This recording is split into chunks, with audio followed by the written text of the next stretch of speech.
Lords of Sin is a dark and brutal Dungeons & Dragons narrative play intended for adults and adults only. Specific content warnings can be found in the episode descriptions. Rise up, sinners. Lords of Sin is back.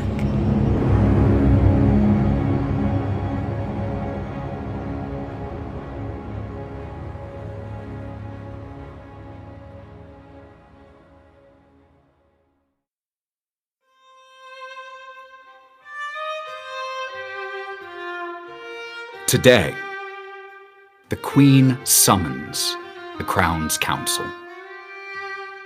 Today, Yvvor holds its breath.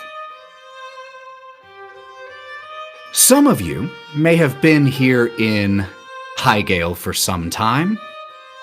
Others of you may have more recently arrived. Some of you even more recently. The city of Highgale is a sprawling city, a masterwork of architecture and the capacity of sapience and sentience to push back against the forces of nature.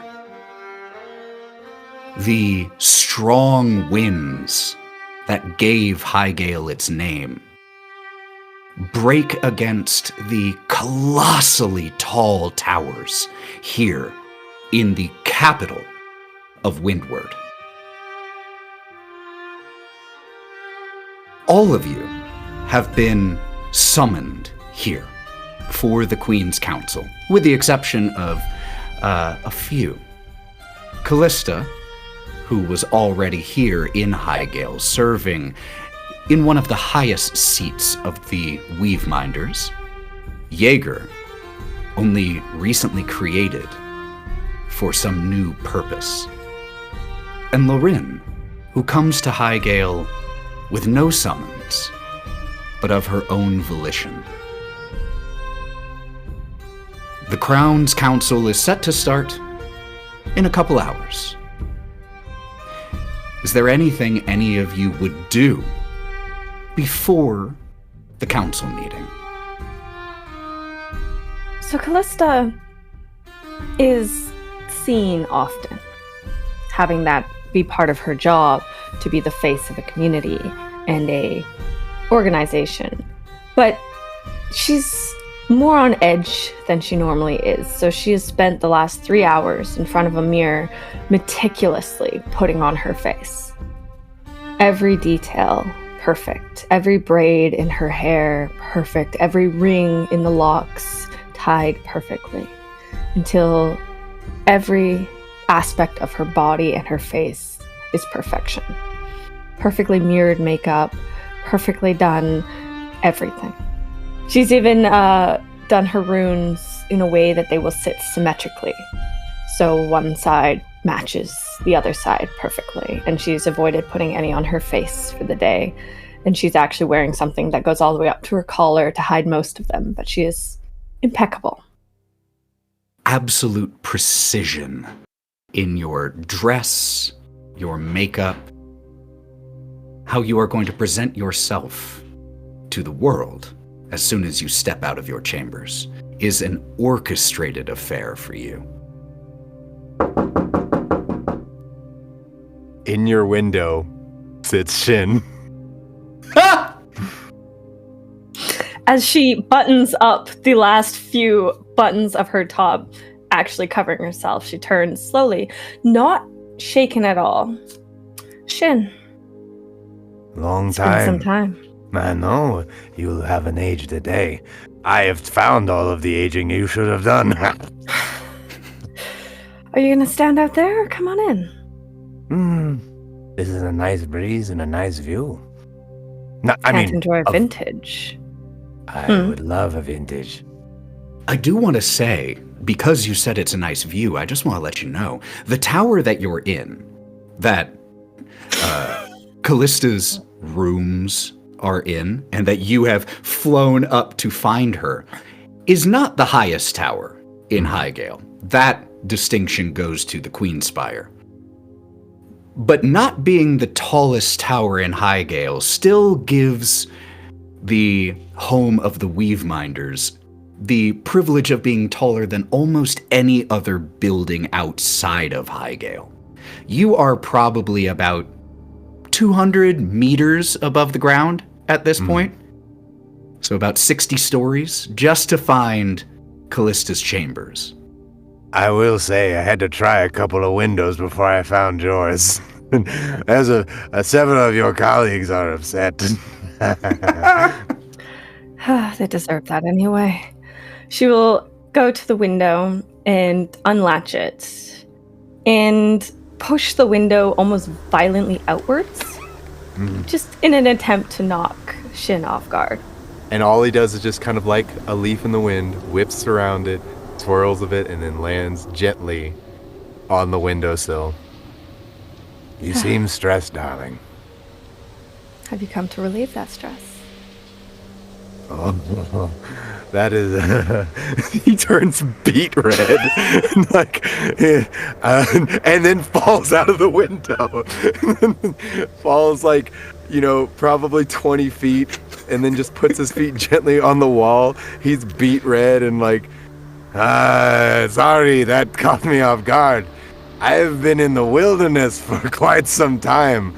The last flirtation that ever happened to me was from a squirrel, and it was just because I had nuts.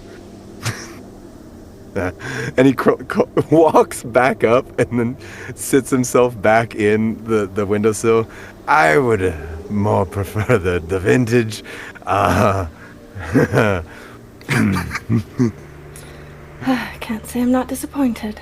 She will go to the far side of her room, open up a lightly, almost powdered glass, don't know why I put a T on there, and open up the cabinet and pull out a very old bottle of red wine and 2 glasses, and portion a generous glass of wine and herself, just a smidge. That sort of occasion. I assume you have felt it too. Everything is feeling a little darker, in a way. And it's getting darker. The 6 approach, most likely. The 7. 7. You were never good at counting. Each dimension has its own problems and different varying numbers. Hard to say which one I'm in at any given time. You know the problem. You've dimension hopped before. I was tempted to do it before this. This one does feel more. Final. Possibly. I will say from what I've experienced of the flow of the universe, we are hitting a crossroads where the future seems unclear, more than it ever has been.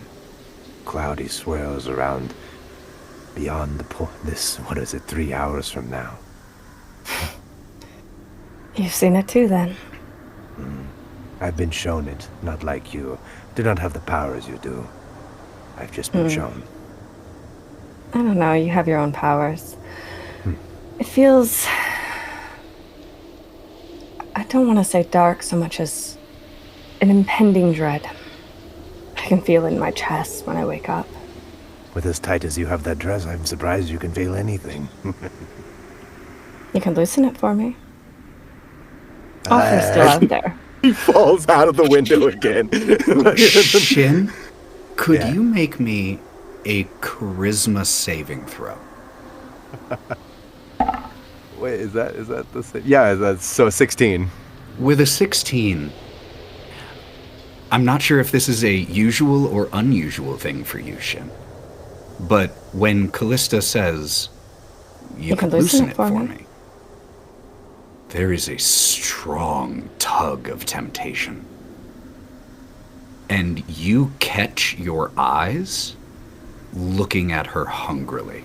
And I think it's that realization that causes you to performatively fall once again to both snap yourself out of that and to conceal anything that Kalista might have also seen.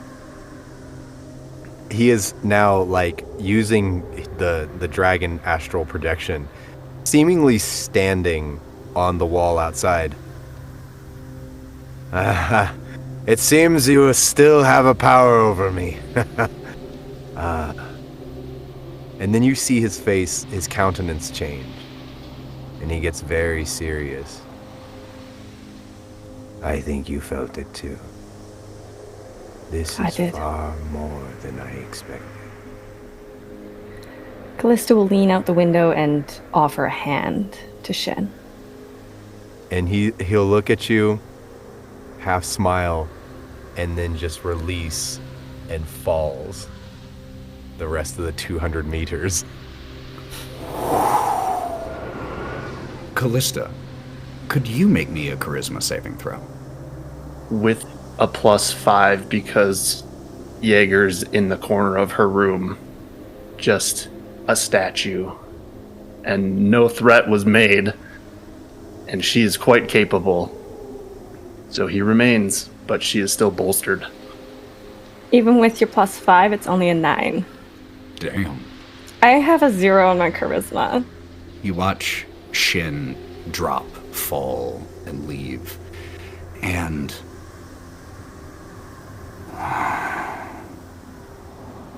disappointing.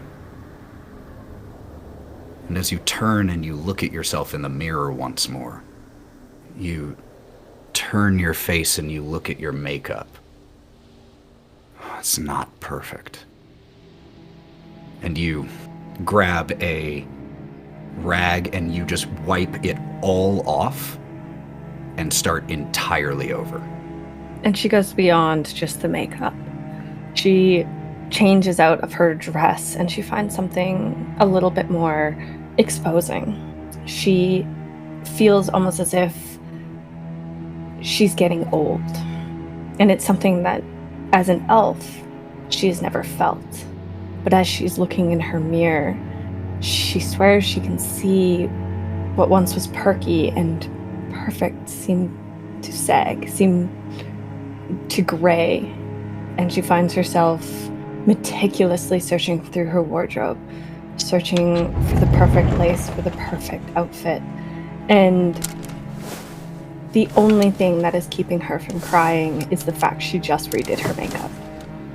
You spend the next hour redoing everything. This time, your makeup redone, your outfit revisited, restyled. You look at yourself. Oh, now that's more like it. And we see Kalista just for a second, and again, I don't know if this is out of character for you, but we see Kalista just revel in herself for a moment. It is not a normal Kalista thing to do. She likes to display herself, but she has never been one to sell herself. And there's a slight difference in what she's doing in the first look compared to the look she has now. It's probably time for you and Jaeger to get going. The Queen's Spire is a short walk from here, and you know that the council chambers that the Crown's Council will be held in, were you to climb the stairs, you're not, it would take you about close to an hour of straight stair climbing.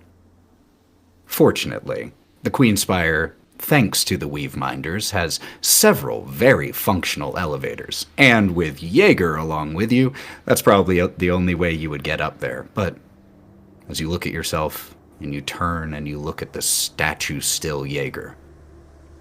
Jaeger, let's go. And she will lead him out the door towards one of the magical elevators to make her way out. And as we leave, as she turned initially, he looks towards the window that Shin fell out of and closes it securely and follows. He follows in a protective stance the whole way. We do hear a few snippets of conversation from other weave minders. No, he was outside of my window, I swear. He knocked on it, saw me, and then he just flew off.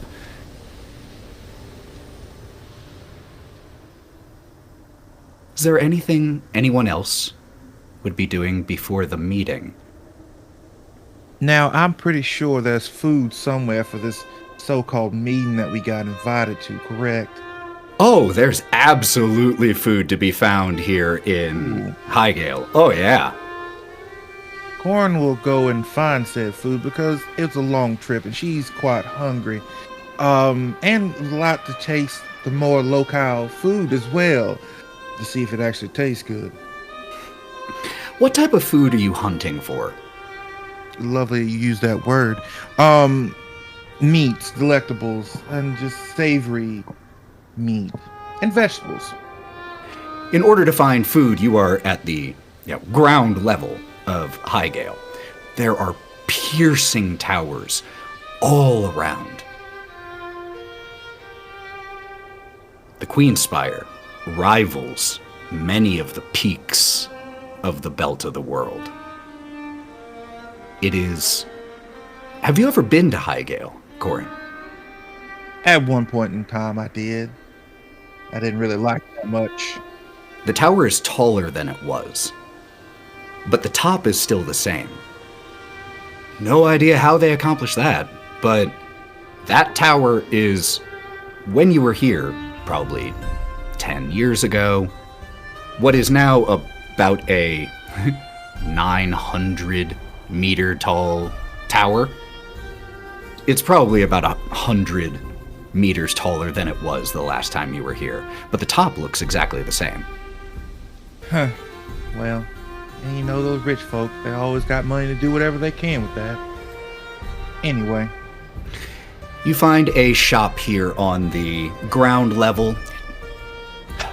Highgale is a incredible city, but you also know that the best food is not usually found at the fancy places, so you go looking for holes in the wall, carts, things like that. Eventually you find a small, family-run little shop that seems to be run by a family of dwarves.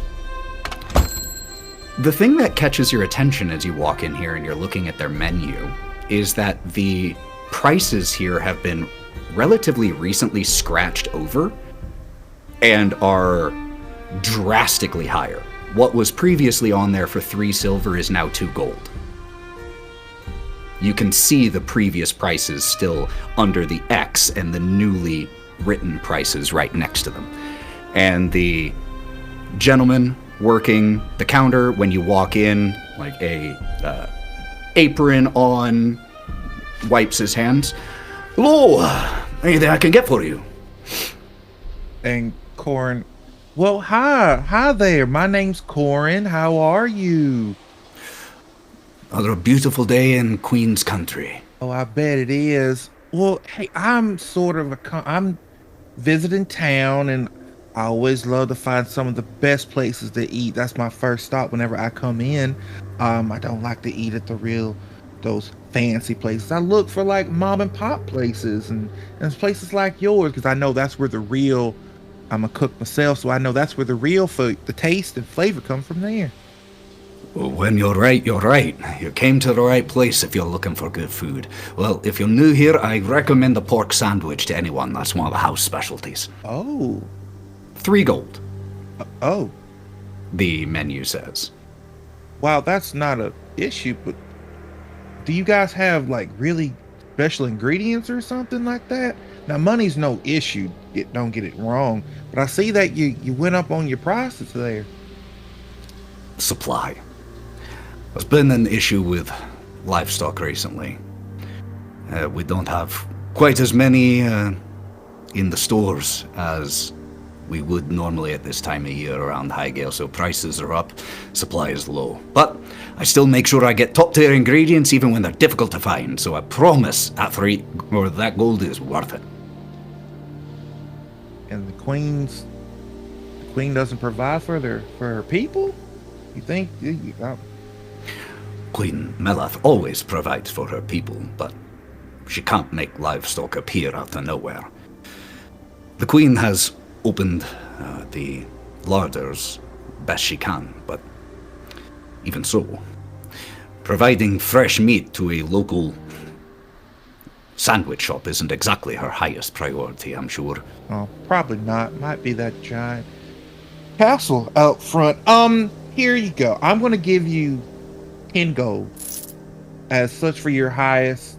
No, I can count. That's not a problem. But it's because of your hospitality. I'm going to give you a tip. So there you go. I'm going to take one of those sandwiches, please.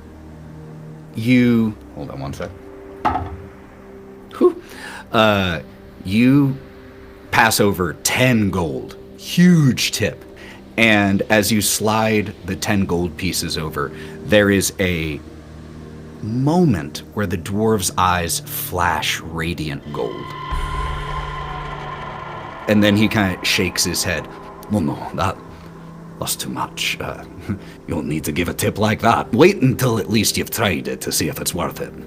No, it's fine. I believe you, and I honestly think that when you give quality service, you should be paid for it, and slides it back. As you slide it back the second time, he almost, it seems like unbeknownst to him at that point, reaches forward and like snaps the gold up into his hands, clutching it to his chest, and then sort of comes to himself. Oh, well, thank you. I'll go get your sandwich. Toasted? Please. Thank you. Tucks the gold away, gets your sandwich, wraps it up in like tissue paper, basically, and passes it over. You can see that you can feel that it's warm. The paper is already a little soaked through with some of the grease. Korrin will rip it in half. Probably not quite as good as you might have done, but pretty damn good sandwich. So it is quite delicious. Thank you. I'm glad to hear that. Is there anything else I can get for you today? Oh, well, I just want you to have a wonderful day and keep up the good work. Keep working on those recipes and just do as much as you can with them, okay? This was delicious. Will do. Absolutely. Oh, and how can I help you? While you've been having this conversation, a human has walked in and is looking up at the menu. 3 gold. I can't afford that. Sorry. Yeah. Turns and walks out. Wait, excuse me. Are you hungry? I am, yeah. Come on up. Pick something, anything you want. Go ahead. Seems almost beside themselves and rushes up to the counter and looks up at the menu. Oh, I'll have one of those, please. And points up at one of the items. All right, coming right up. Makes a huge sandwich for this individual. It's about 5 gold. Hands over the 5 gold. As you hand over the 5 gold, this individual has already started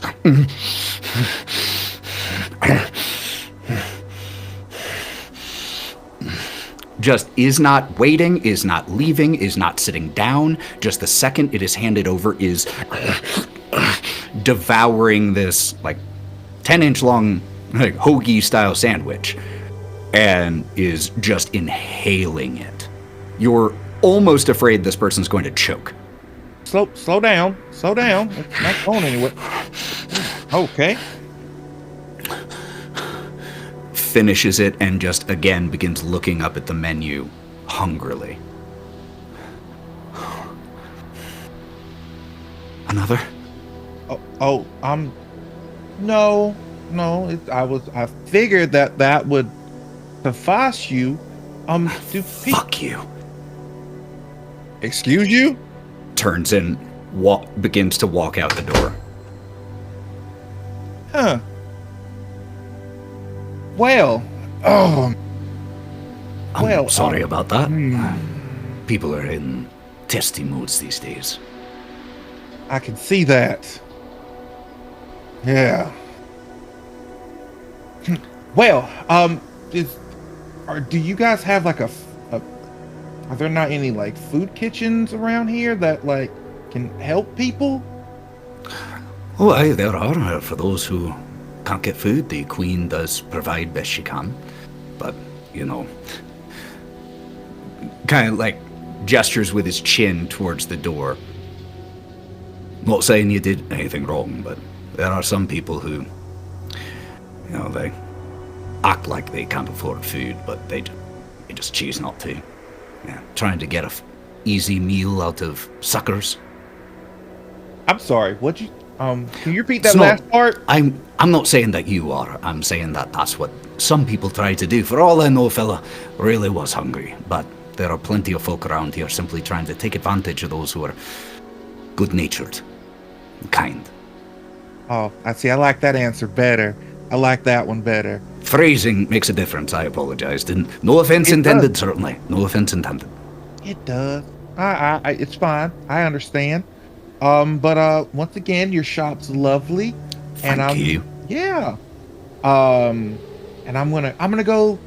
I have to meet the Queen apparently for some reason, but I just wanted to come around and say hi. Yeah, but I always like coming into town and seeing all the shops. But you have a wonderful day. You have a blessed one, all right? And you. Queen's blessing go with you as well. Yeah, sure. Yeah, thank you. And as Korrin leaves, she takes her hand off the counter, and you see where her claws dug into the counter and left indentions. You are once again in the streets of Highgale and begin making your way towards the very easy to spot Queenspire.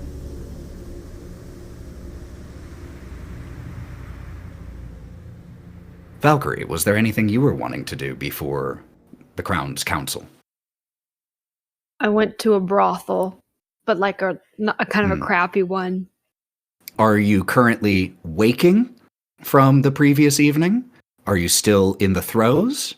I'm waking up, and she goes to a brothel because she wants to talk and drink some people, and so she needs to pay them.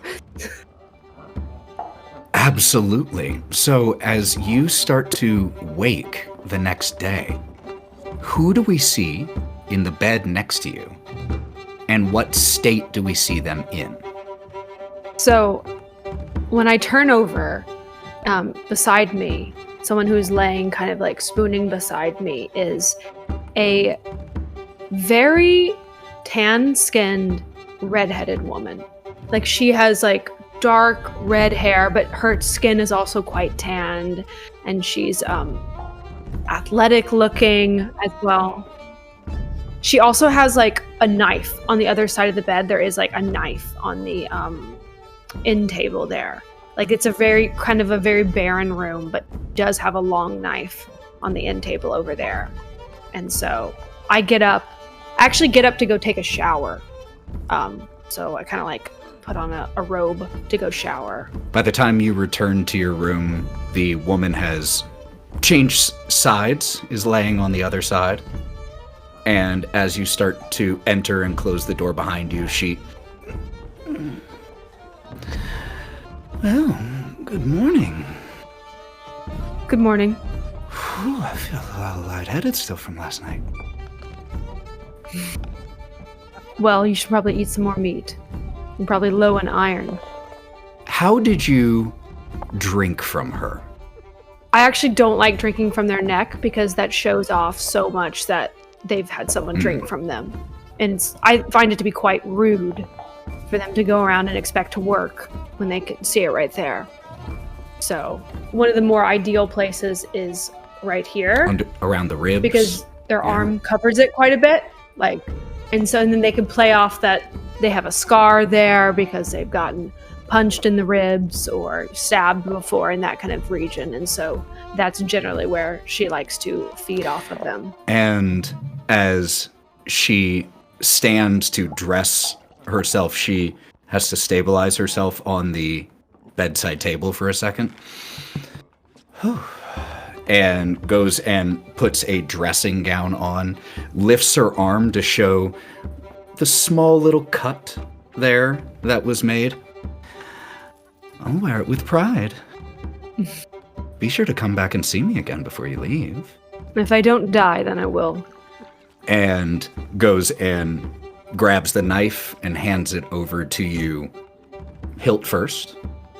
As you go to grab it, she puts just a little bit of pressure on the blade so that you have to work just a little bit to pull it from her grasp, and it cuts her finger as you draw it, and she just looks at the welling single drop of blood and then rubs it right onto your lower lip.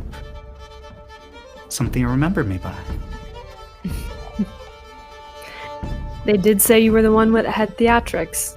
Gives you a little kiss on your cheek. Don't forget that next time you come around. She just nods and watches her walk out. And then you are alone, fed, bathed, satiated.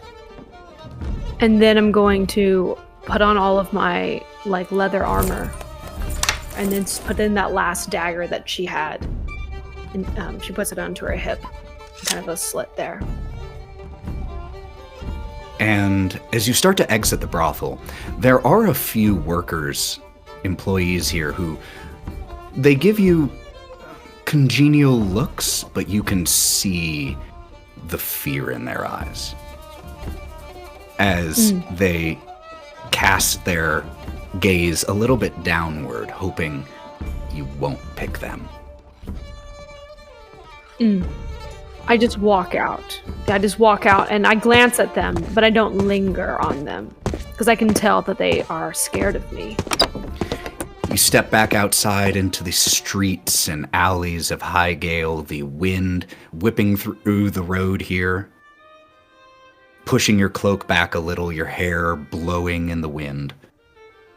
And you see that incredibly high tower. Not that heights have any impact on you after living in the grasp for a century and a half.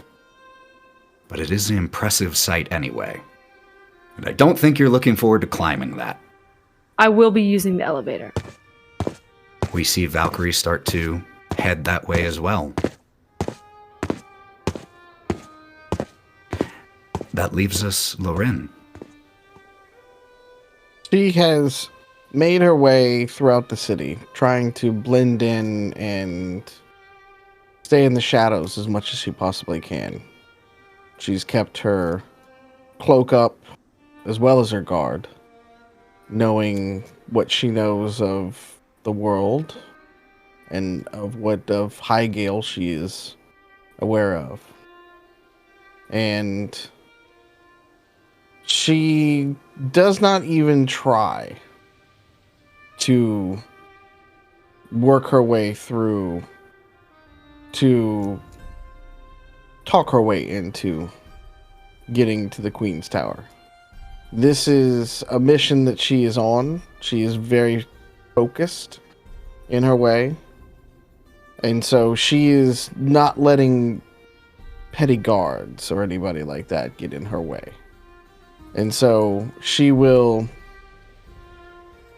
go through back alleys, through other ways and means to get close enough to it. And then a silvery and black mist starts to kind of envelop her. And she starts to sort of weave her way through the tower, trying to dodge guards, mages, anybody that would alert the authorities and things like that as she starts to make her way up this tower. As you enter the Queen's Spire, the going at first down here is very easy.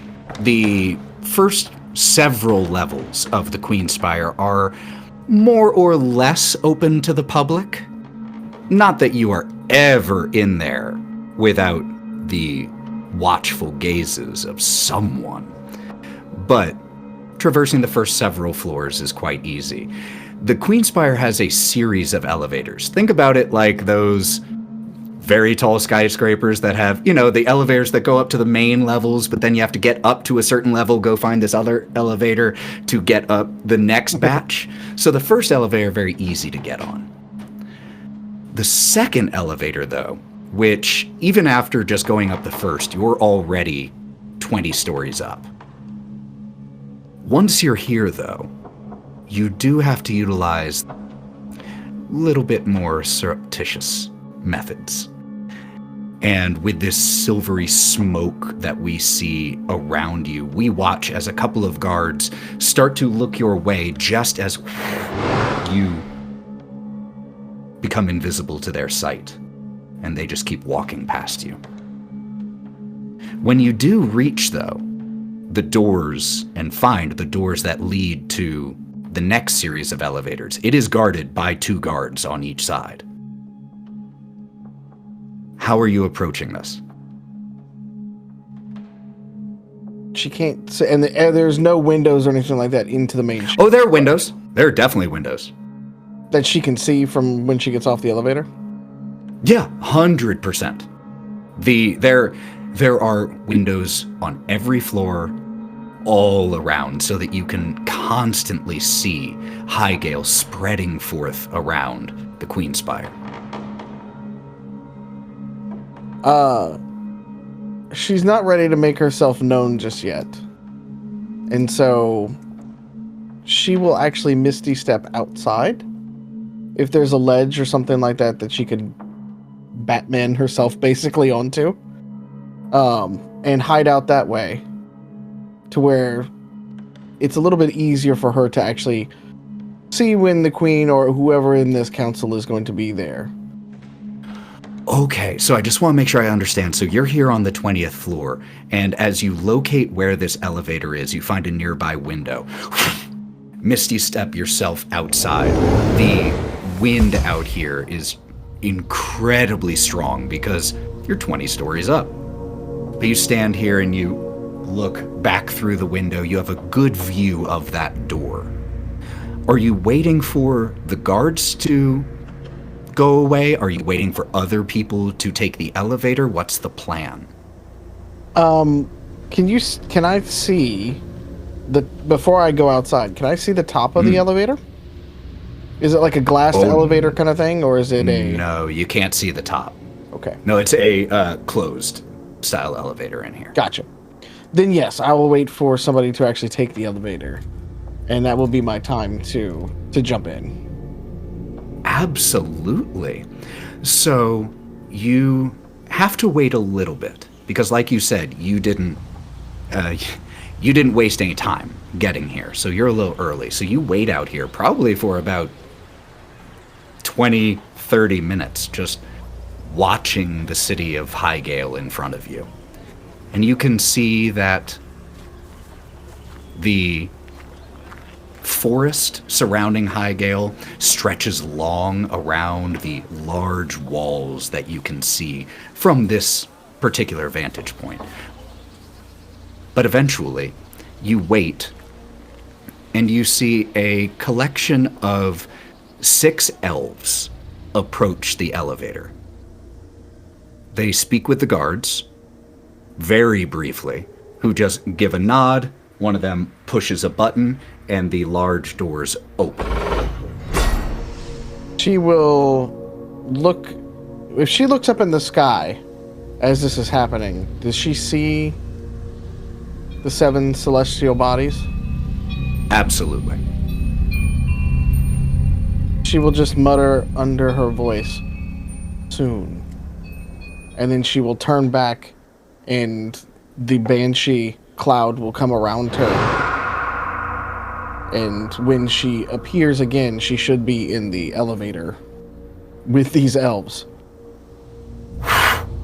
And as you rematerialize, you are just standing in the corner of the elevator as the door shuts, and several of the elves look your direction, a few of them quickly going for weapons on their hips at this new individual suddenly appearing right next to them.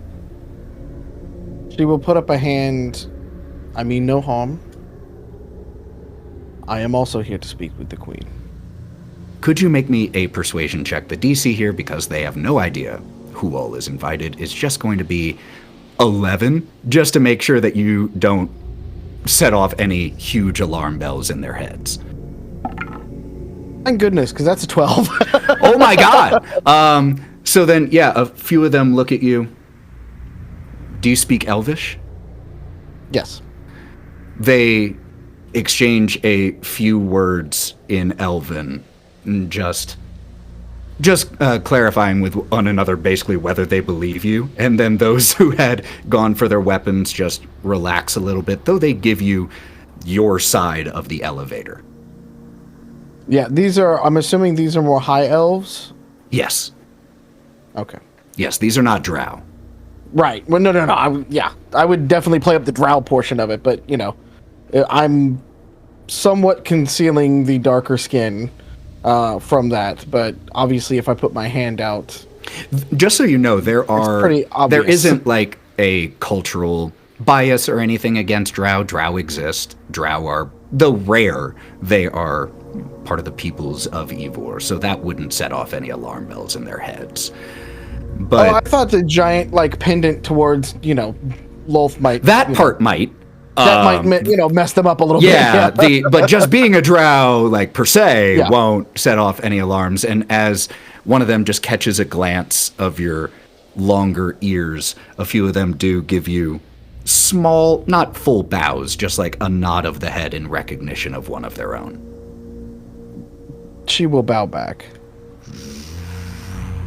And as she's kind of looking to them, as the elevator's sort of going up, she will just start up sort of conversation with them for a moment, and she will look at them and recognition that they are wise, or at least presenting that they are wise. We'll look at them and you know what is coming. That is why we are all here. No? We know that something is coming. What it is, that remains to be seen. Do you know?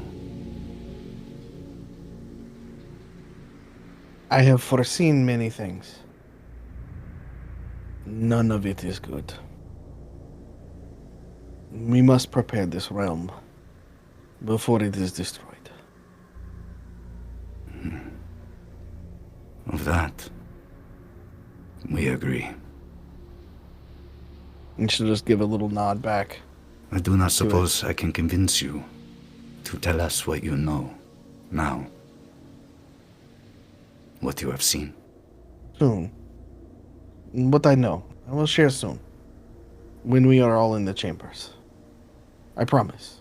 You have my word.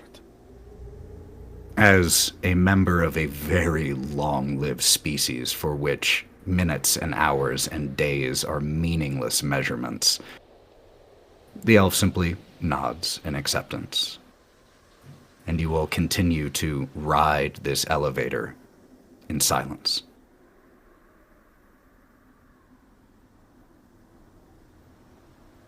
The ride up the Queen's Spire elevator, the main one that goes the final 500 meters up, you are occasionally afforded vertigo-inducing views of Highgale.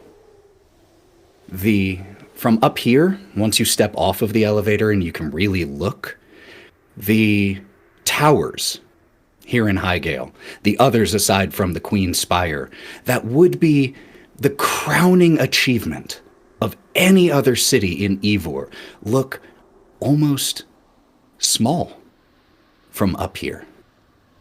There is the screech of an eagle so far below you, you can barely even make it out. These council chambers are not quite at the top of the Queen's Spire, but they're close. They're still about 720 meters above ground level. Jaeger and Kalista, you would be the first of this group to arrive there. Is there anything you're doing? My lady, a moment before we enter. Of course. This moment forward, there are uncertainties. But let this be one certainty I can grant you. And he's going to take his giant hand and almost rest it across one of the oaths that's on his plate. If you were in the room, you'd probably see that it is inscribed with Saloon near the bottom. And it's going to glow slightly, and the glow is going to transfer to his hand, and then he's going to reach his hand out to Kalista. My lady. There's a moment of almost a sneer that crosses her face before she's able to shake that off and reach out to touch Jaeger's hand. And when she touches his hand, the light transfers to her and radiates over, and he casts Death Ward on Kalista. Nice. All right. Kalista will straighten up her coat, pull her shoulders back, and the entire time as they were riding up, she looked straight towards the door. She did not appreciate the view around. She did not look at how short her tower looks from this point of view. But she will open the door and lead the way out towards the council.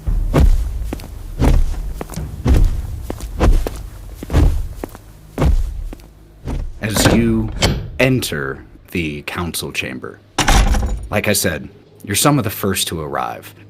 I would say the only member of the Queen's representatives who is here currently before you would be the High Chancellor. A impeccably dressed man with neatly groomed hair, calm, measured gaze, who is currently walking up and down the incredibly long table in here, counting the chairs. 1, 2, 3. He sees you walk in and just gives a little nod. I assume that won't be needing a seat. He will stand by me. Thank you very much. And she will take her seat. Of course, Weaveminder. We cut to the council chamber now full. The table in here itself, like I said, incredibly large. It has numerous leaves that can be added to it to extend it. But the leaves that are added, the lines of the wood line up perfectly. So this table and this chamber that is over 100 meters long, and this table, which can clearly span the entire length if needed, was made from a single tree from the forests of Highgale. At this moment, seated around this table, we see around 40 individuals.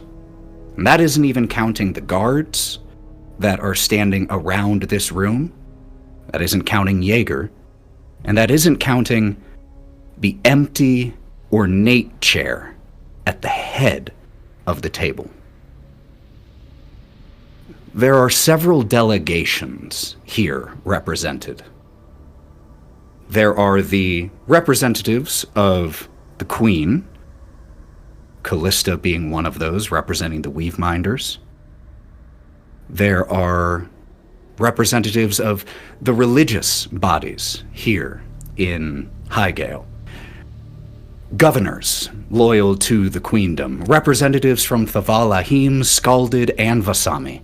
And there are 2 scribes that are seated at the end of the table taking minutes. As the meeting is about to come to order, is there anything that anyone is doing in this moment? Korrin?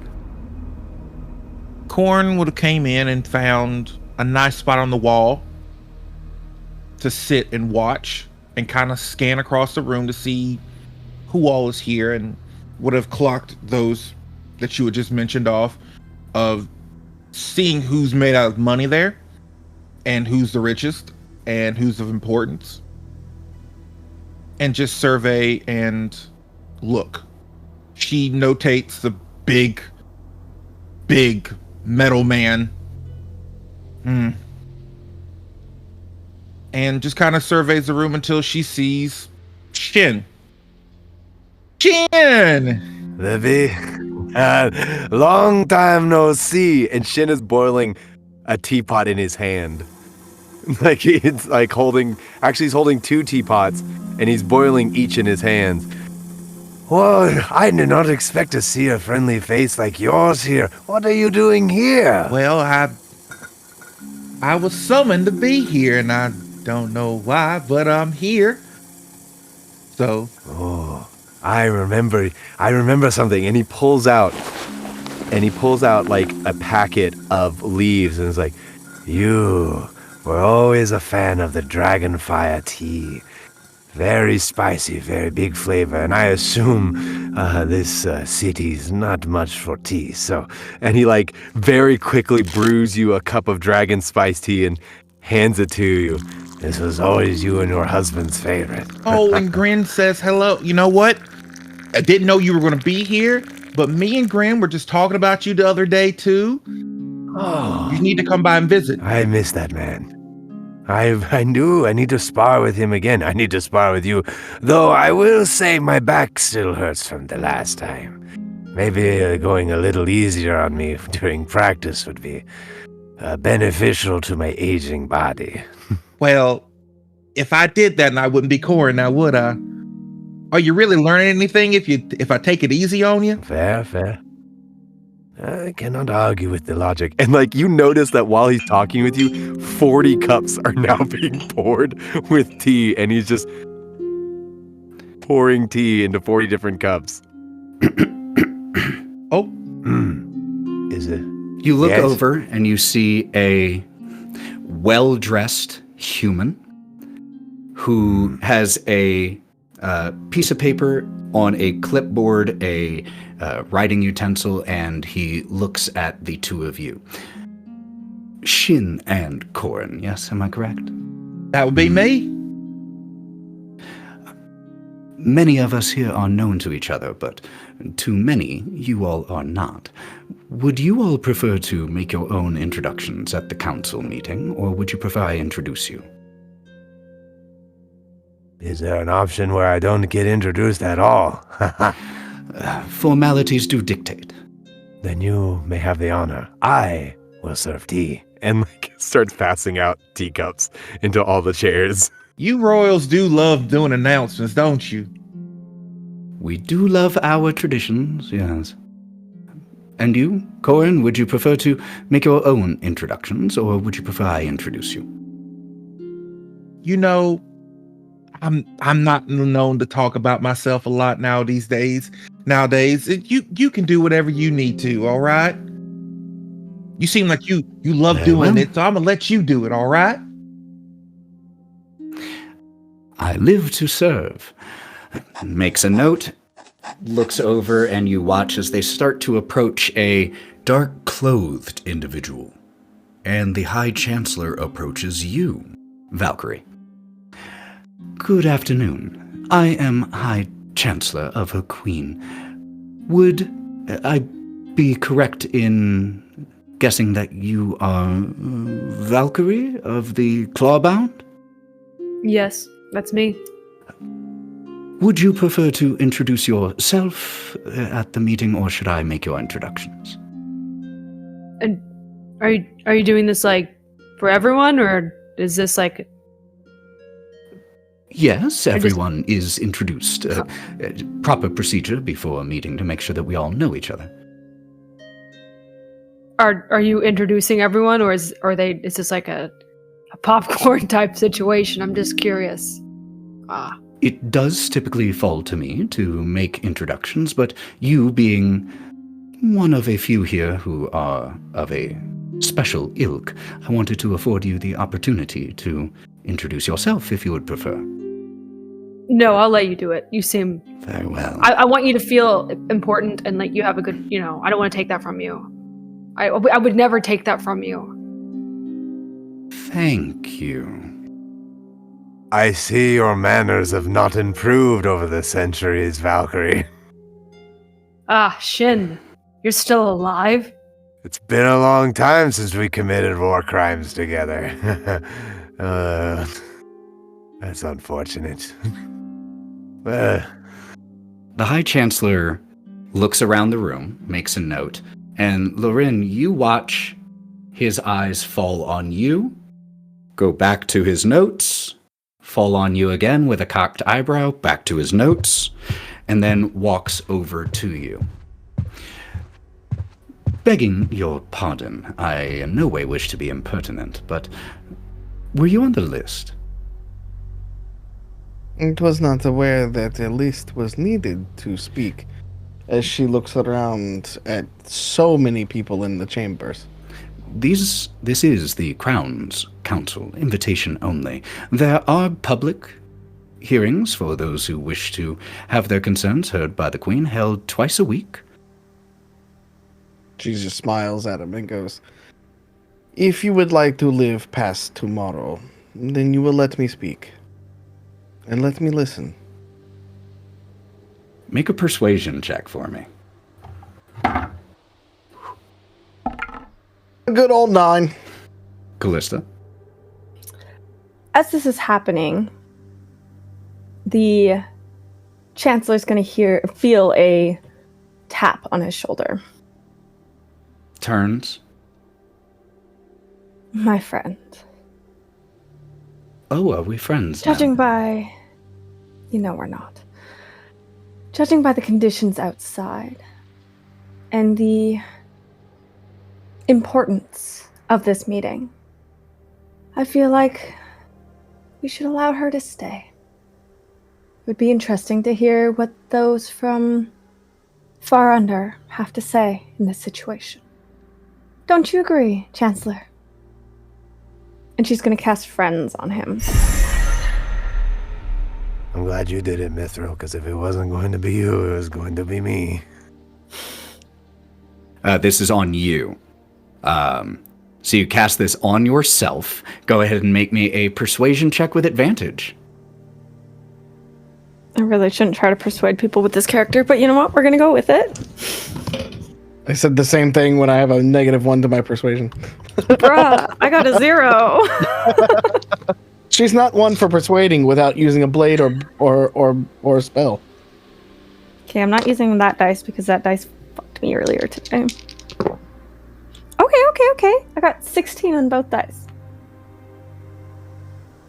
Let her be your ward, then, if she should speak out of turn or embarrass Her Majesty. I will be sure it be made known who insisted she be present. Well, I doubt she will have an opportunity to do such. I'll keep my eye on her. And he walks away and starts to walk towards the head of the table.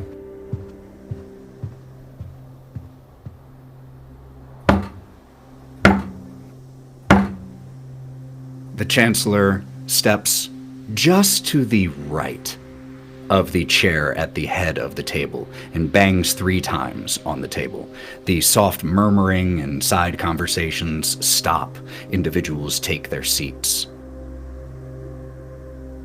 In the name of Queen Meleth of Windward, daughter of Queen Meleth, granddaughter of Queen Eleanor, chosen of the gods, long may she reign, this Crown's Council is convened to discuss, to advise, and to provide insight on the matter of what has become known as the Alignment. Representatives of Her Majesty, her governors, the elves of the Valahim, Skalded, and Vasami have all been summoned. Are these representatives present? Kalista, you obviously know these representatives of the Queen. There is the High Marshal, the Keeper of Tomes, the Keeper of the Treasury, the head of the Breeze Speakers, the High Chancellor, and yourself. They all nod, and one of them speaks, the High Marshal. We are nods, looks over to the elven representatives of the Valahim. We are. The delegation of Scalded is made of 2 humans, 2 Goliaths, and a goblin. We are. And the Vasami delegation, a 3 keen lizard folk and a human. We are. In addition to these representatives, Her Majesty, in her wisdom, has summoned to this Crown's Council several warriors and heroes of note from across Yvvor.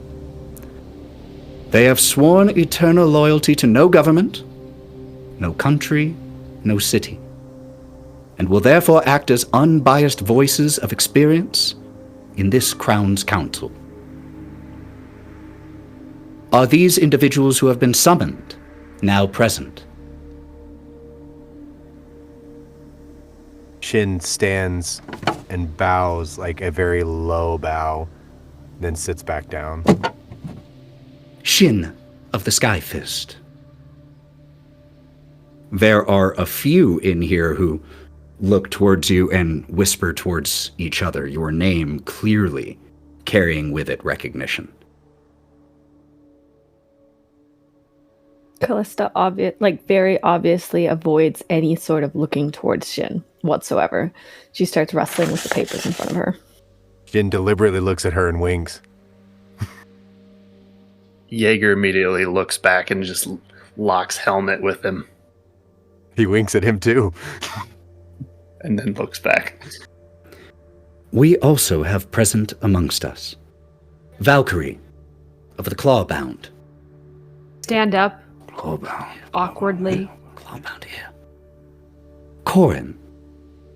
Oh, and you watch as he starts to look a little embarrassed. Oh, Korrin, I did not write down your last name. Korrin sets her tea down. Hi everyone, my name's Korrin, Finfire, Iron Hand. I just wanted to say I'm so nice to be here, and I don't really know what's going on, but hey, I'm just happy to be a part of the plan that helps save the realm. All right, thank y'all for inviting me, and your place is quaint. I like your tower out there, and it's very nice. So. It gets awkwardly silent for like a half beat, and then you hear Shin sort of at his point of the table. As you laugh, Shin, a few others start to laugh as well. It's like a genuine, like, he's looking at Korrin with all of the pride and love that, like, just like you he's like, I'm glad you're here type. As the High Chancellor nods to you, and you, Korrin, retake your seat. Well, I believe we should... Oh, she! One of the representatives of the Scalded, one of the Goliaths, points towards you, Lorwryn. Who are you? She will step up and she'll look up. I am Lady Lorwryn Liana Tal. It is a pleasure to meet all of you. Even if it is in unfortunate times. With introductions completed, we turn to the matter at hand. All of you are aware of what has become known as the alignment. Yes? Nods of ascension. Ever since their appearance, there have been strange reports from across Yvvor. If any of you have any such reports to present now, do so. The governor of Trist, a dignified silver-haired man in tailored attire with a stern gaze and a meticulously groomed beard, he exudes authority. He... Earlier, this month. Our town has become unsafe. Common thievery has become even more common. I fear that if things continue the way that they have been, my citizens will have few hands remaining amongst them. Over 100 we had to take in a single day.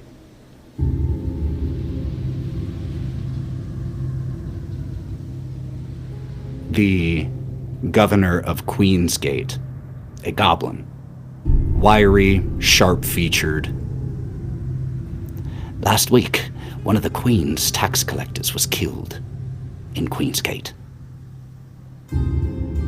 His heart replaced with an empty coin purse.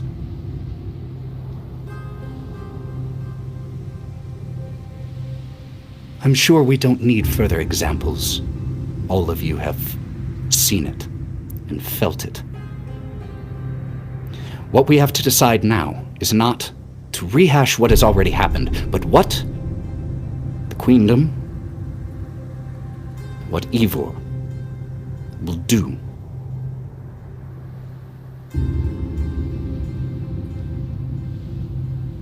There are also the representatives of 7 different faiths.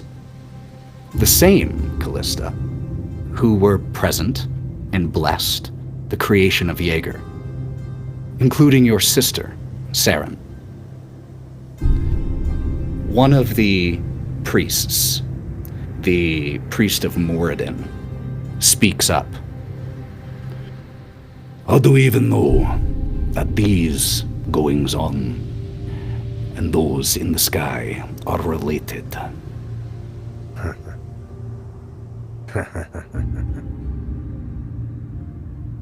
You have something to say, then? It is always how do I put it? I always found it odd how quickly men of faith are willing to ignore what is right in front of them, always seeming the quickest to deny what is logical. The head of the Breeze Speakers, the spy master of Windward, a hobgoblin live in dark garments. How is it obvious that stars have any impact on us here? He looks over at the entire table and it's like, Really, the appearance of 7 stars, 7 sins, and sins rise in the cities. I felt it myself just today. A monk succumbing to lust. Had to throw myself out of a window. You don't find that the easiest. A river follows the path, and the easiest path is where water flows, and thus logic is the same. The most logical conclusion, the easiest path that water can trickle down, is that the appearance of these stars seems to coincide with the rise in crime, violence, and sin. Takes no man of education to see the correlation. I see your hands. 1 second. The High Chancellor. We are not here to deny the obvious causation. We are here to prepare for it. All of you from here in Highgale know of the food shortage. Livestock gone missing, stocks emptied, people starving. One of the priests, the priest of Yvvor, whose face is still obscured under a black hood of a robe.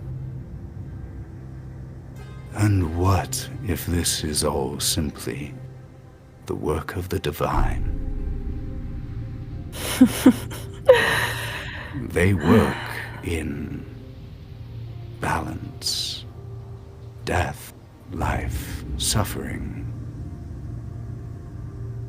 Do we really have to put up with your mumbo-jumbo? I thought, and Kalista's going to stand up, and she's not looking at that priest, she's looking directly at her sister.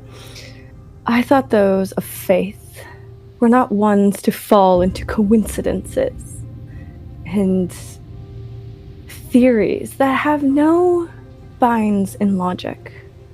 Shin is correct. I felt it myself this morning, and it is not something I succumb to. Something is going on, and it has nothing to do with the divine, but a lot darker, a lot deeper. Your sister, who you were looking at, looks right back at you. What did you feel? What happened? Tell us. Please, sister. I felt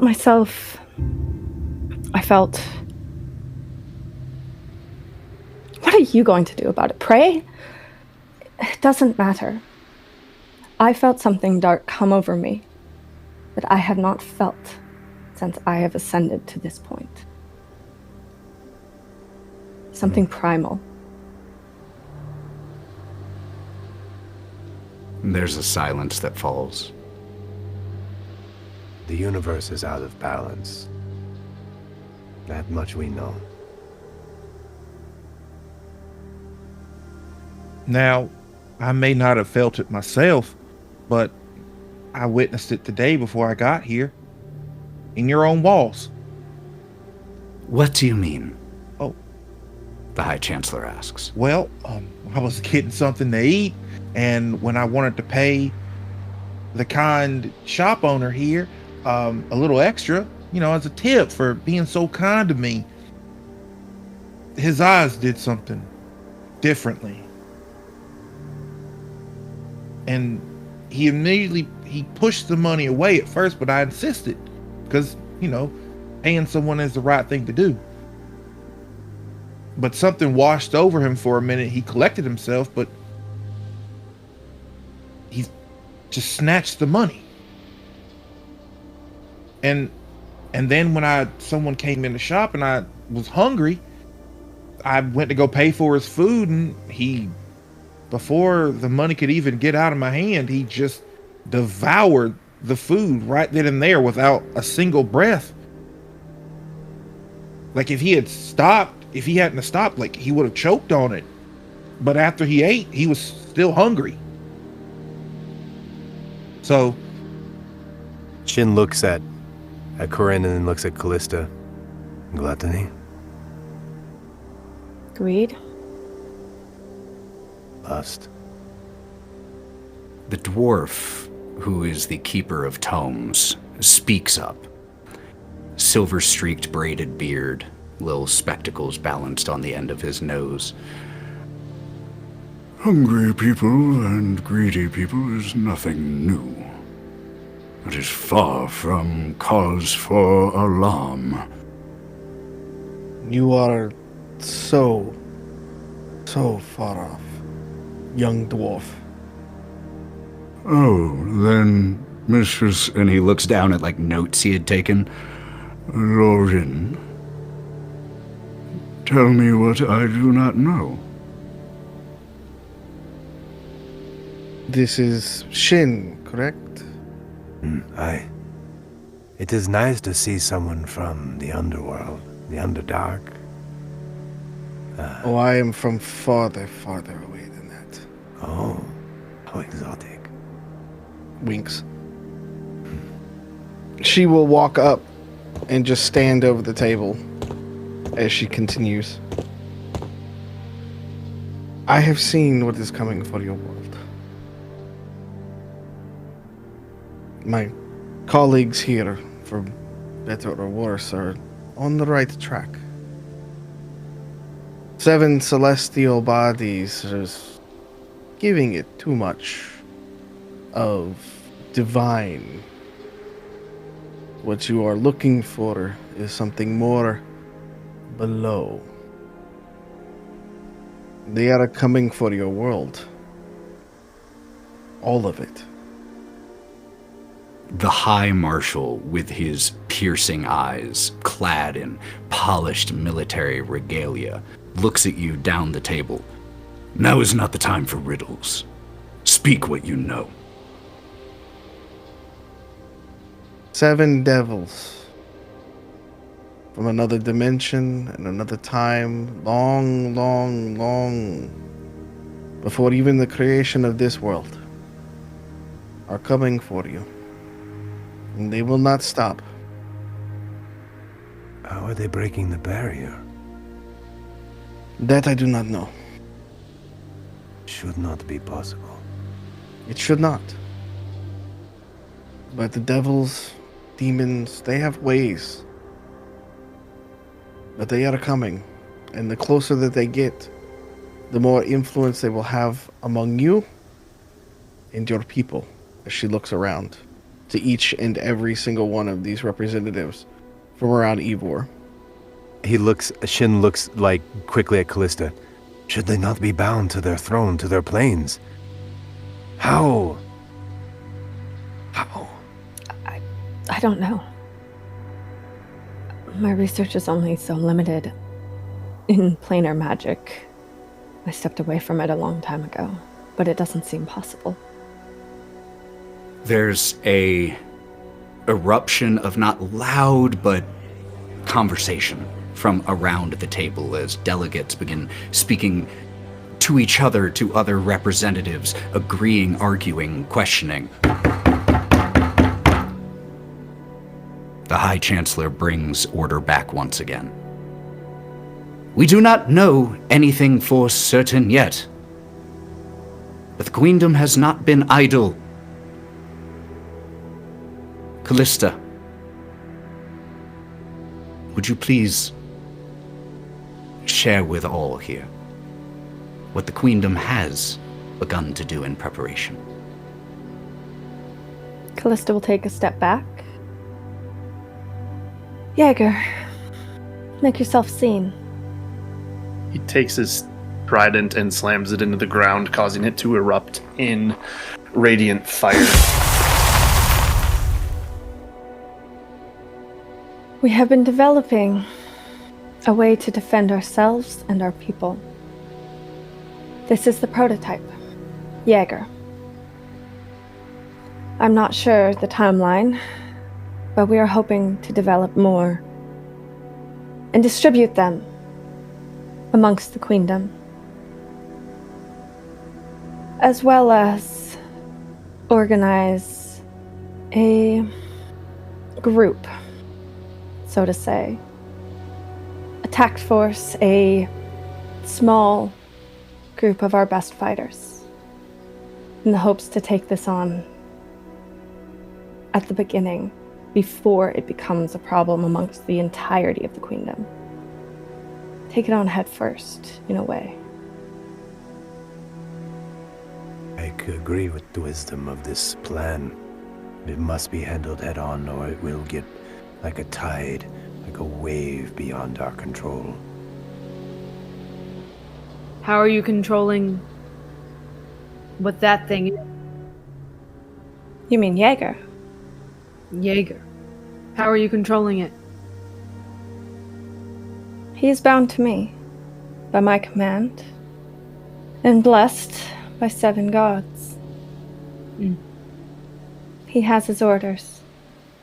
I wanted to make sure he couldn't turn.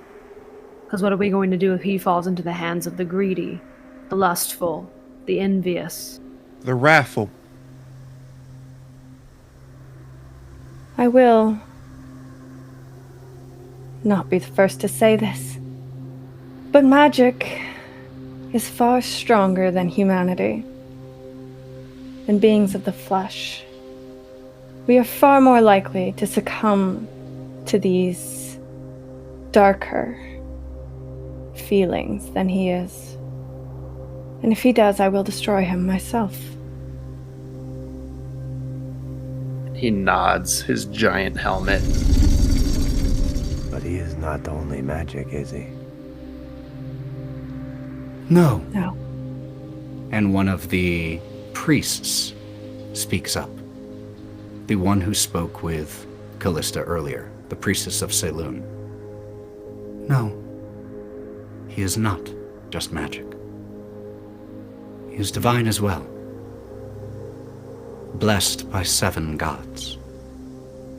But what is his anchor? Is there a soul inside that suit, that armor?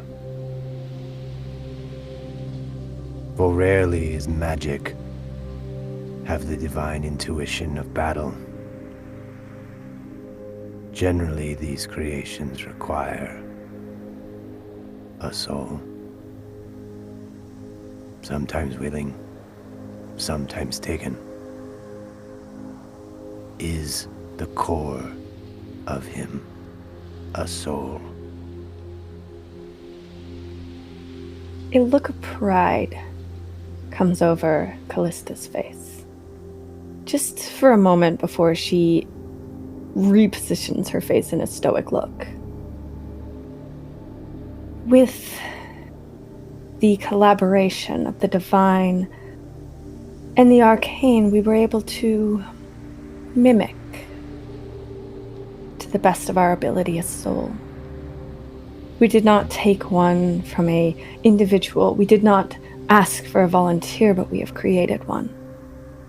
You see absolute done wash over Shin as he looks at Jaeger and then looks at you. You have created a new being. A being that has never existed before. Did you doubt it was possible, Shin? I have seen many different existences. There are none like him.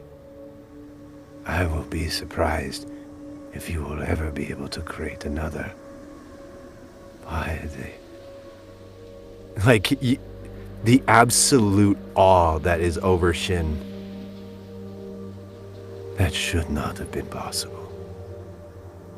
Perhaps these strange times have aided in the impossible, in the miracle that Jaeger is. And if he is not a beacon of hope that we can fight whatever this is, I don't know what else could be. And if you'll indulge me just this moment, Shin walks up to Jaeger, gets out of his chair, walks up to Jaeger. Answer me this. Being like no other, known as Jaeger. Do you exist? And his head, because he's about over 10 feet tall, slowly tilts down towards you and just says, Kalista's will has been done, and gives you a nod. Incredible.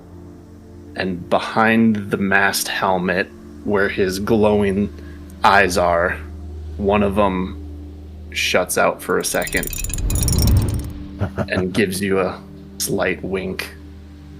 This is an incredible feat. And he goes back to his chair and sits down. Kalista, how many more of these knights do you have? Currently, Jaeger is the only one that is sentient-ish. The rest of them are still shells.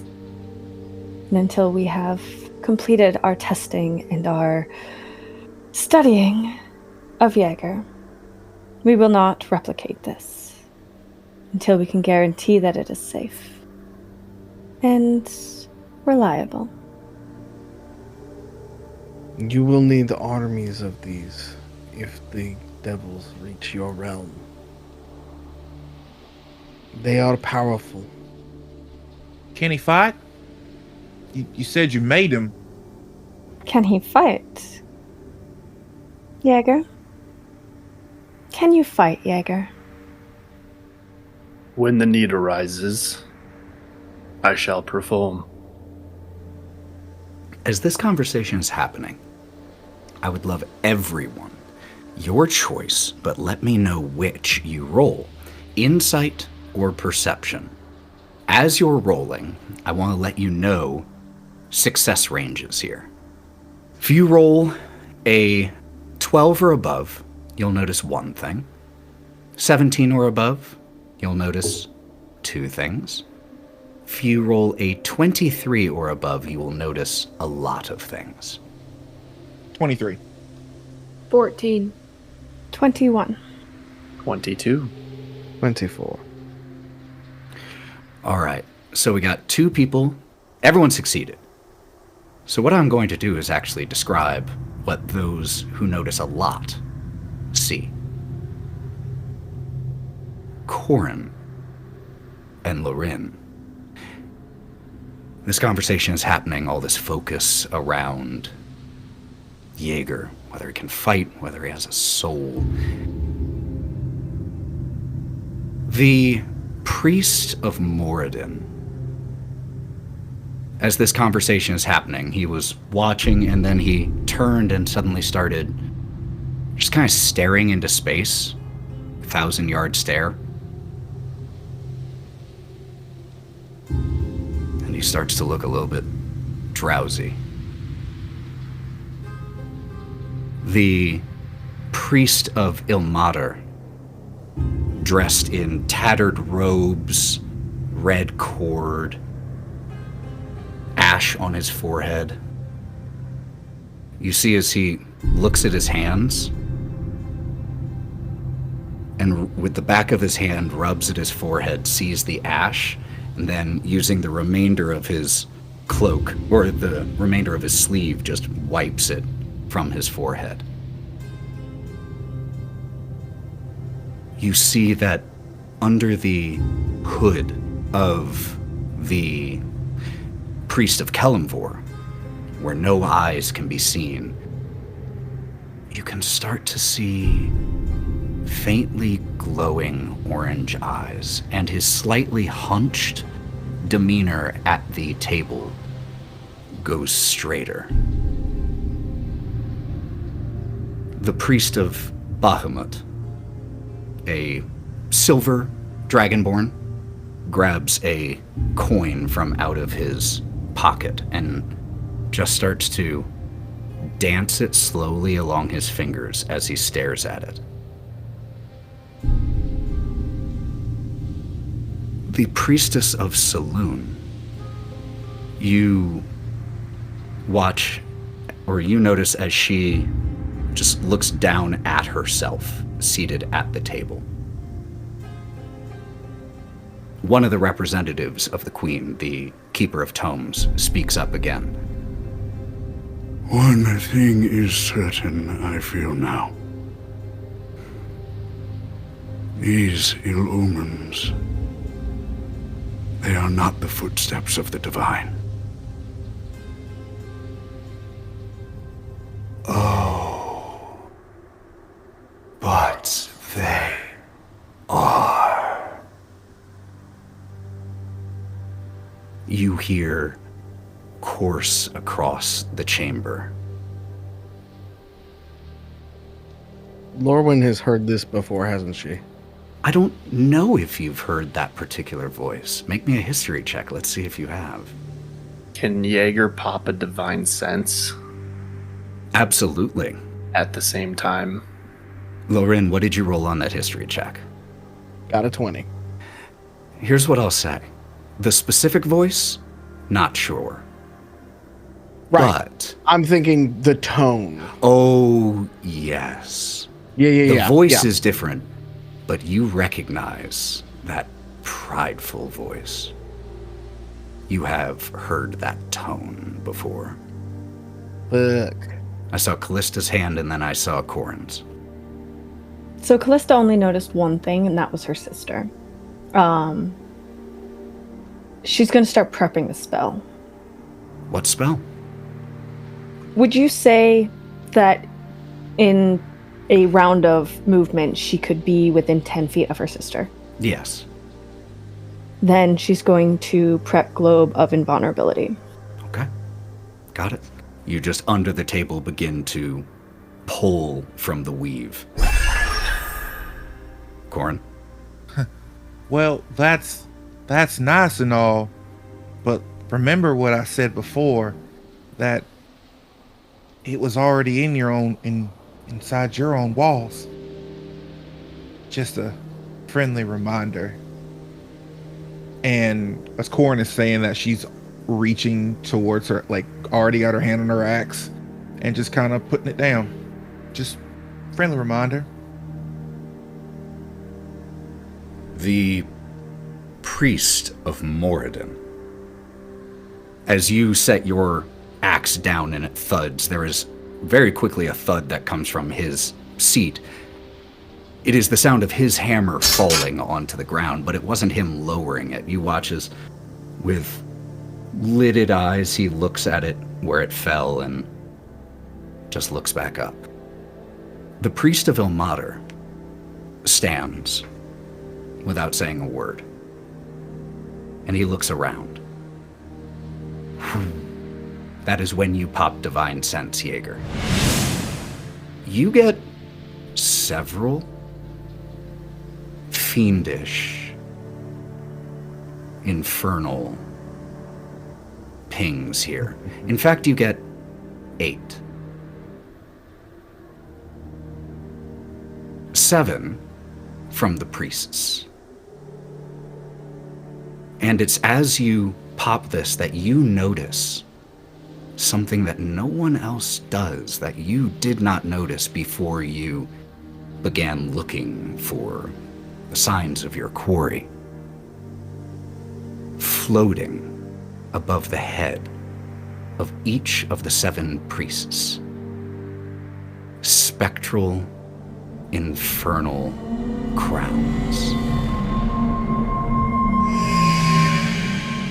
The priest of Ilmater stands, like I said, and he walks over to a large mirror that is here on one of the walls and inspects himself. Repulsive, but a noted improvement. And he removes the cloth from his hands, grabs the red rope belt that keeps his robe on and unties it. And there in front of you all, you watch as he removes his tattered robes of Ilmater and stands bare in front of the mirror. And just looks at himself. He turns to face the table after this is done. 7 months were granted to you to prepare for our coming. 7 days remain to you now. Kalista, you said that you were watching your sister. Yes? You watch as she looks down at her own body, dressed in the shimmering robes of Saloon. And as she looks at herself, you watch her fingers trace the curves of her own breasts and run down her body until they're underneath the table. This body, this skin, these nerve endings, these desires that I see locked behind a moon-shaped door. All wasted, but no longer. I claim what was the Moon Maiden's as mine now. All 7 priests are behaving strangely at this moment. As the one standing bare has spoken to you all, the priestess of Saloon spoken more to herself. Do any of you do anything in this exact moment? Kalista. So, Kalista lets her prepared spell drop after hearing her sister talk that way.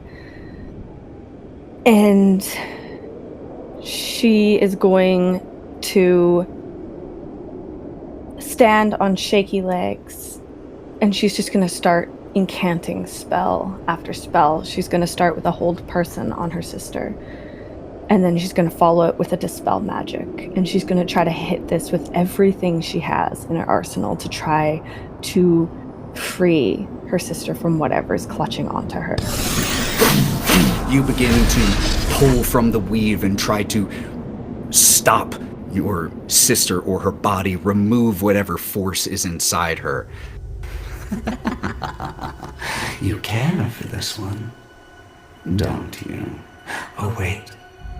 Let me look. Sisters. How delicious. And she stands. I will destroy you.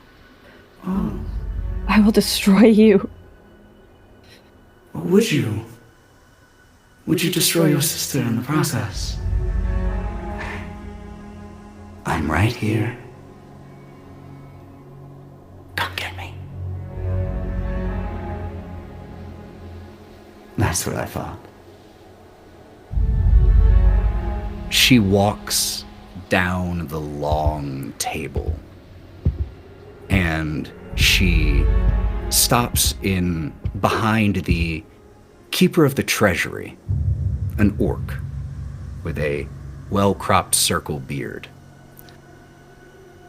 She runs her hand on the back of his shoulders, and you watch as he had been watching all of this, and his eyes change. He stands from his seat where she is behind him, moves his chair aside.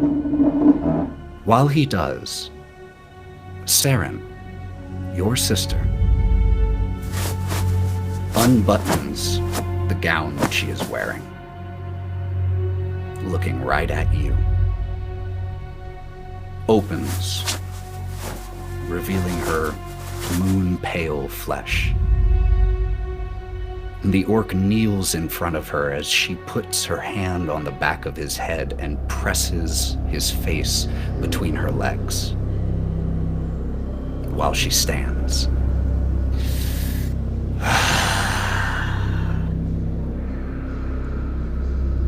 Oh, am I being naughty?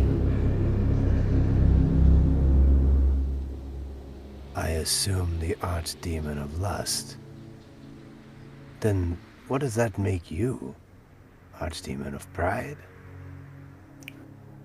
He's addressing the other naked one. He looks down at himself. Some have called me such. 7 days.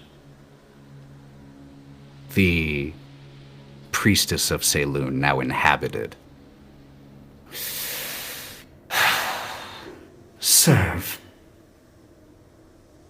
The choice presented to you all now is not whether to serve, but whom.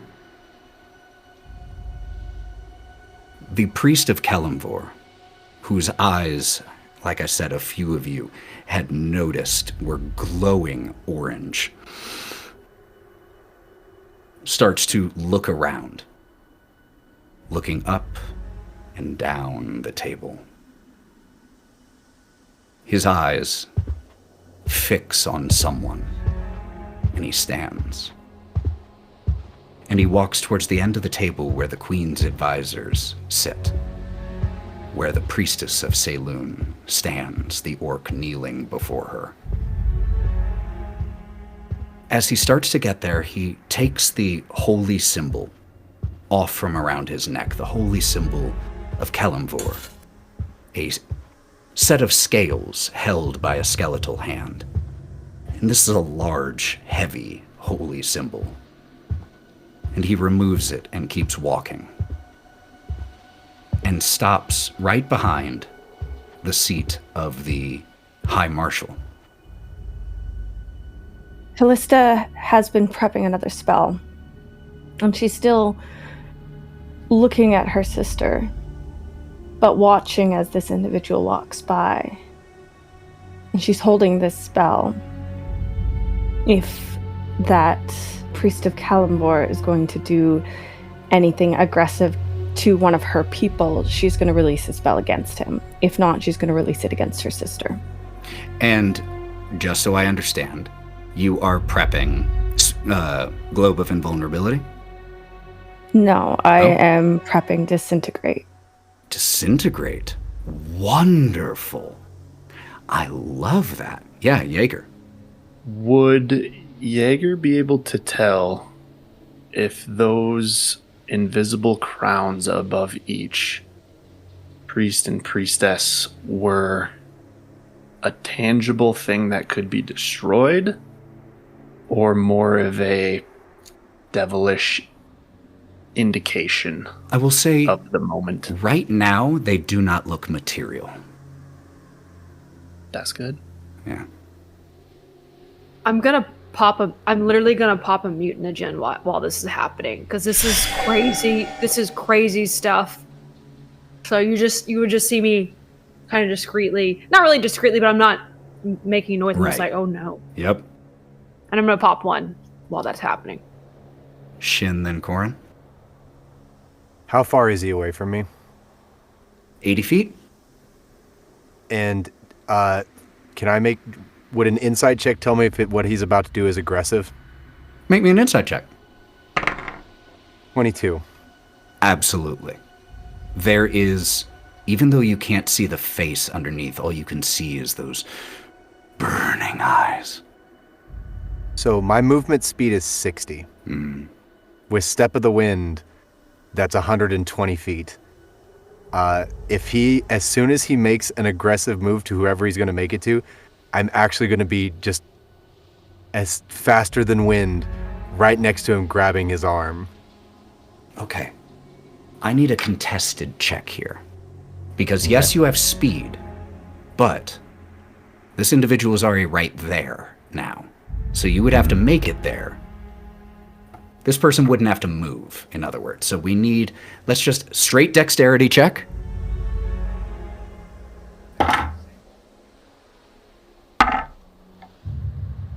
That's a 15. Got a 16 on the die. So you begin to run that way, but not before. You don't get there before the priest removes this heavy holy symbol and bashes the High Marshal across the skull directly onto the table. And then with these pewter scales beats the head of the High Marshal until you can hear the reverberation of the table as chips of skull and meat get replaced with splinters of wood as the head has entirely been gotten through. Your end comes in 7 days. So since I already made the distance, like I'm now next to him, but he's already beaten his head in, I changed the motion into Stunning Strike. Not even going to make a contested save, not even going to try to avoid it. So you run up and just hit in a targeted area that makes this individual unable to move. And as doubled over from it, looks up at you. And again, with the hood, all you see is those burning eyes, and it illuminates a large smile. Korrin. Korrin would have started. You would have noticed when all this stuff was going on, Korrin kind of steps back, and you see her start to grow, get bigger. because she's raging. And once she sees this guy get his head smashed in, she is going to throw her axe at that individual. Impacts right into the chest. As the axe is thrown, Kalista's going to release her disintegrate spell, also towards that individual. But as she does this, she's going to look over her shoulder. Jaeger, get the rest of them out of here. This is no place for innocents. The alignment.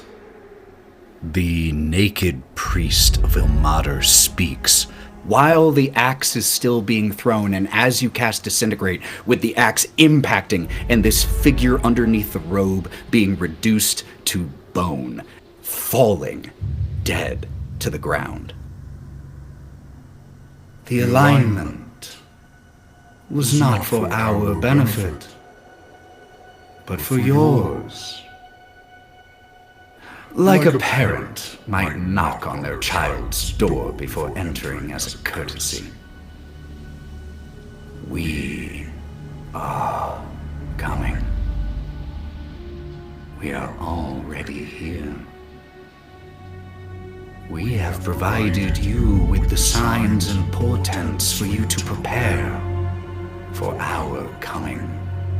To clear the playground, so to speak. Or at least to pick a team. Your best hope. And he steps to the head of the table, pulls the ornate, empty throne back, and sits down in it. Your best hope, truly your only hope of survival, is servitude. Perhaps you'll find shelter beneath the boot of your chosen master.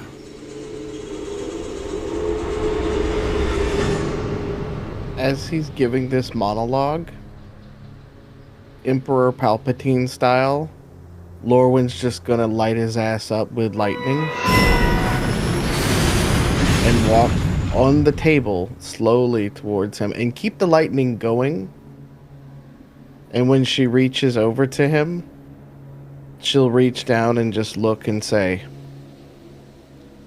"My beloved sends her regards. See you soon." Shin? Shin's gonna step in front of the lightning. And he's gonna take the hit.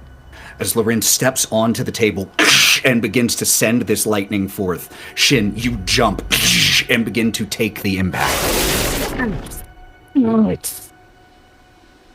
And I actually have I have resistance to lightning, so it actually does half the damage. But and Shin, what are you all doing? They are possessed. You've already murdered one. They are lost, not possessed. I like this one. You should be on my side.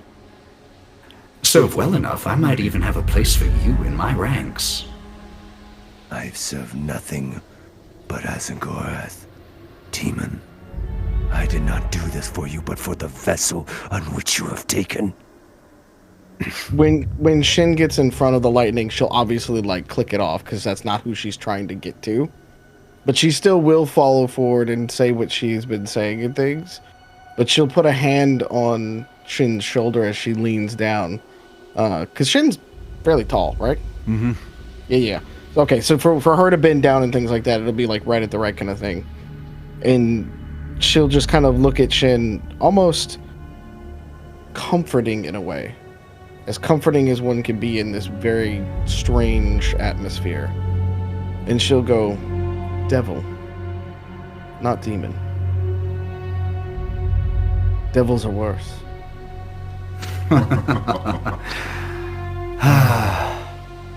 Walks over to near the table where you are and just reaches Shin and gives you any part he can reach, just like a pat, like a teammate would. There is not one of you too pure to fall. And he turns and addresses the whole table. Look at me. Look at Zariel. And points to the now skeletal figure disintegrated. We fell and rose so far. Allow me to be very clear. One of you clearly has experience with devils. This is your one chance. Your one. Kneel. Serve. And find sanctuary. I would rather die than bend knee to the likes of you. You know, I'm trying to figure out a best way to say this. Oh, I know, get fucked. I'm not doing that. If you want to rumble, rumble. That's all I got to say. Do your little magic tricks, and because God forbid, fucking magic users. You don't even have your real bodies. You're just hijacking regular people. Just spread your little word or uses microphones. Get fucked. You must not be so powerful if you can possess a human. So you can be contained in something that's so weak. I like you. You're good. He smiles at you. Would you be a more willing container then? I would never be willing with you. I've never cared much about that myself. There is a wind that begins to rise here in the chamber. It takes you a second to realize the source, because it's not coming from the windows. They're shut. It's coming from the robe, dead on the floor.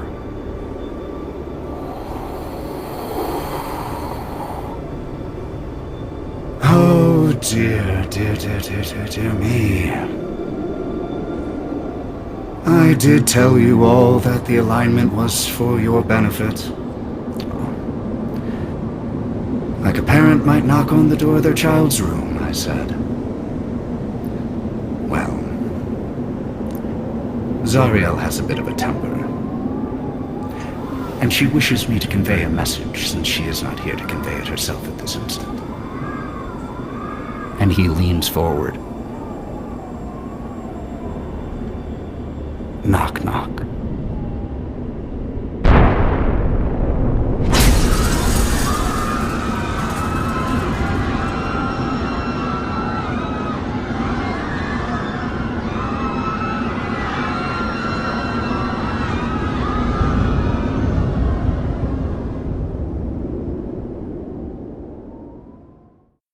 See you soon.